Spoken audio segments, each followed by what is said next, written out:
النقل. ايوه، لا هيئه الطرق لا. الكباري انا كان معايا رئيس هيئه الطرق الكباري كان بيقول لي لا وزاره النقل، يعني هو ما بيتكلمش على شخص الوزير يعني، لكن بيتكلم على الوزاره نفسها انها لا المشكله عندها، يعني هو نفسه مش موافق. لا لا لا لا, لا معلش، هو يمكن بس حصل يعني سوء فهم. احنا كلنا مش عايزين كيلو زياده يتحمل، لان حاله الطرق زي ما وصفتها لحضرتك في البدايه. تمام. انما الوضع الحالي النهارده انك ما تقدريش ده اللي تقولي بيعمل زيرو. حوادث. ما تقدر، معنى كده ان كل المواني تتكدس بكل البضائع اللي كانت موجوده فيها، لان زمن برضه زمن الرحله بياخد يوم. ما فيش حد هيطلع، اللي هيطلع اسكندريه ما هيطلع من القاهره لاسكندريه ده هياخد يوم، مش هيقدر يعمل مره يعني مش هيقدر يعمل رحله ثانيه من المينا للقاهره. وبالتالي احنا قلنا ان الزيادات اللي مسموح بيها في لها حد اقصى.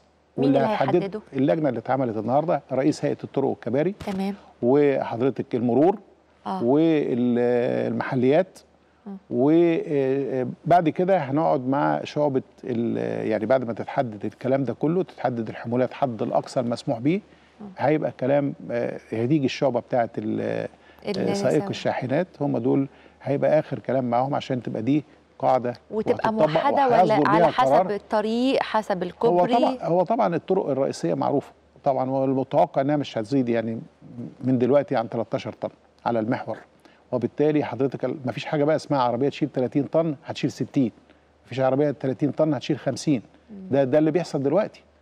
ما فيش طبعا حد أقصى. موضوع مش موضوع ان كان في قرار صادر قبل كده من وزاره النقل من قيمه فتره يعني 7 8 سنين، اللي هو بيحدد حضرتك القيمه للحمولات الزياده اللي هي وصلت ل 23 جنيه للطن دلوقتي. لا تساوي شيء في حادث الطريق، لا تساوي شيء في إهمال في طريق، لا تساوي شيء في مصاريف الصيانة اللي بتتعمل بتصرف على الطريق تماما. مبدأ مرفوض ان احنا يبقى مقابل الحمولات الزيادة مجرد ان احنا عايزين نحصل فلوس. تمام. يعني طب وبالنسبه للكباري، يعني مثلا في كباري حالتها احنا بنتكلم حوالي 800 كوبري من اصل اللي عندنا 1000 وحالتهم يعني مهددين بالانهيار وحالتهم صعبه. يعني برضه انا مش عايز ارعب الساده المواطنين واقول في 800 كوبري معرضين للانهيار، لا، هو طبعا هذه الكباري لم تنالها الصيانه منذ زمن طويل. وبالتالي احنا النهارده حضرتك اتشكلت لجنه من كليه الهندسه اللي موجوده، اللي هي يعني مثلا اسكندريه وعين شمس والقاهره والمنصوره وكده، مع هيئه الطرق والكباري، وبتتم حاليا تقييم حاله الكباري دي، بتحط لها اولويات وبتحدد خطه الصيانه الكامله ليها. بالاضافه احنا جالنا برضو مكنه جديده هديه من اليابان لاختبارات الكباري واختبارات نون ديستركتيف تيست، يعني اللي هو اختبارات غير اتلافيه تقدري تحددي فيها حاله القواعد بتاعه الكوبري، الاماكن اللي ما كناش نقدر نطولها. النهارده المكنه ديت جت ونقدر تبقى تطبيقها بيبقى كويس جدا بالنسبه للكباري اللي على النيل كمان. فالنهارده بنقيم سواء بالمكنه دي، بنقيم ذاتي زائد كليات الهندسه، اساتذه كليات الهندسه واللجنه اللي اتعملت عشان نطلع بخطه عمل لصيانه ال 800 كوبري اللي حضرتك بتقولي عليهم.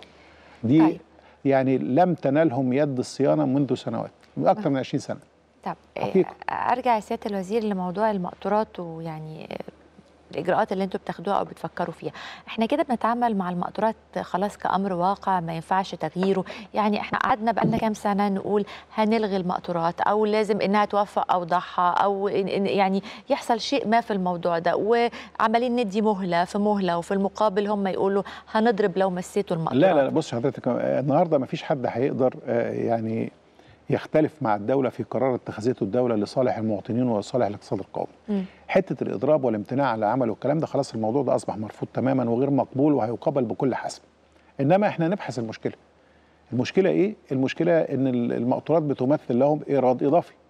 طيب هل المقطورات مطبقة في العالم ولا غير مطبقة؟ لا، مطبقة في العالم ومستخدمة. لكن المشكلة اللي فيها طريقة التثبيت ما بين القاطرة والمقطور، الجزء الخلفي اللي موجود اللي رابط مع العربية الأمامية، تمام. الجزء ده هو اللي مش مظبوط، هو ده اللي بيتراجع هندسيا. ويمكن أنا اتكلمت مع السيد وزير الإنتاج الحربي في هذا الأمر علشان يتعمل تصميم لربط القاطر والمقطور عشان ما يبقاش فيه حضرتك الفلوتنج اللي انت بتشوفيه. عرفنا ان في نماذج بالفعل خدتها حضرتك من هيئه العربيه للتصنيع بالظبط كده. ووجهت الناس اللي جات لي، رئيس رابطه السائق الدقهليه ورئيس غرب الدلتا جم وقعدوا وجهناهم يروحوا للانتاج الحربي علشان نبدا ببايلوت بروجكت نقول هذا الكلام، لان ميعاد الحظر المفروض 2015 السنه الجايه بالظبط كده. النهارده حل مشكله المقطورات طرق للشاحنات، وده اللي احنا بنعمله دلوقتي النهارده في الطرق الجديده بقى. الطرق، لا، وفي طريق القاهره اسكندريه الصحراوي، في طريق السويس الصحراوي، في طريق الاسماعيليه الصحراوي، في طرق خدمات النهارده اصبحت في بيستكمل انشائها وفي حاجه تحت الانشاء. ده يحل المشكله النهارده. لو حضرتك سواء شاحنه او مقطوره او عربيه نقل او مبردات، ولو في طريق للشاحنات المشكله هيبقى اكتر من 95% منها اتحل. لكن طريقه تثبيت القاطره في المقطور لو الحل الهندسي اللي موجود اتنفذ وبقى مقبول من الناحيه الفنيه ومن الناحيه الهندسيه، لان برضه ما تنسيش انه لو هيجي ياخد دوران او ملف لازم يبقى في عنده سماحيه في هذا الكلام. لو كان امن هيقبل وهيبقى في اعاده نظر في ميعاد تطبيق هذا القرار، لو مقبول فنيا وهندسيا. لو مش مقبول هيطبق القرار. طيب معنى كده ان لازم يكون في حضرتك قوه شحن وقوه نقل اضافيه، لان المقطوره دي هتمثل 50% من الحموله اللي مش هتتشال. بعد لما يعني تشوفوا النماذج ومدى